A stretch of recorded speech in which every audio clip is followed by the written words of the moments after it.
Saudi আরবে চলতি বছরে বিবাহ বিচ্ছেদের হার আশঙ্কাজনকভাবে বেড়ে গেছে। দেশটির আইন মন্ত্রণালয়ের সাম্প্রতিক এক পরিসংখ্যান অনুযায়ী 2025 সালের শুরু থেকে এখন পর্যন্ত 57,595টি বিবাহ বিচ্ছেদের রেকর্ড করা হয়েছে।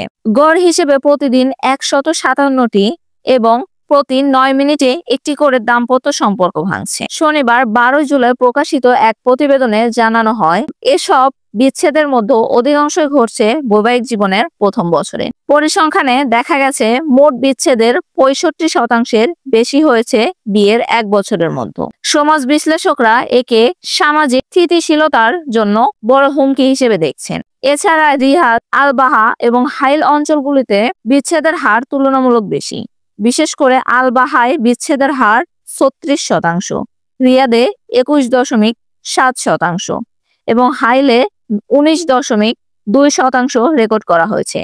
এতে স্পষ্ট হচ্ছে বিবাহিত জীবন নিয়ে বড় ধরনের একটি সংকট তৈরি হচ্ছে। সমাজ বিশেষজ্ঞ আহমেদ আল নাজার মনে করেন, দাম্পত্য সম্পর্কের ব্যর্থতার পিছনে রয়েছে মানসিক প্রস্তুতির অভাব, পরিবারের অতিরিক্ত হস্তক্ষেপ এবং অতিরিক্ত খরচে বিয়ের আয়োজন। এছাড়া অনেক সময় প্রেমের সম্পর্কে থাকা অবস্থায় যে আচরণ দেখানো হয়, বিয়ের পর পরিবর্তিত হওয়ায় হতাশার জন্ম দেয়। আল নাজার আরো বলেন, বিয়ের কোনো রঙিন উদযাপন নয়, বরং একটি দীর্ঘমেয়াদী জীবন প্রকল্প।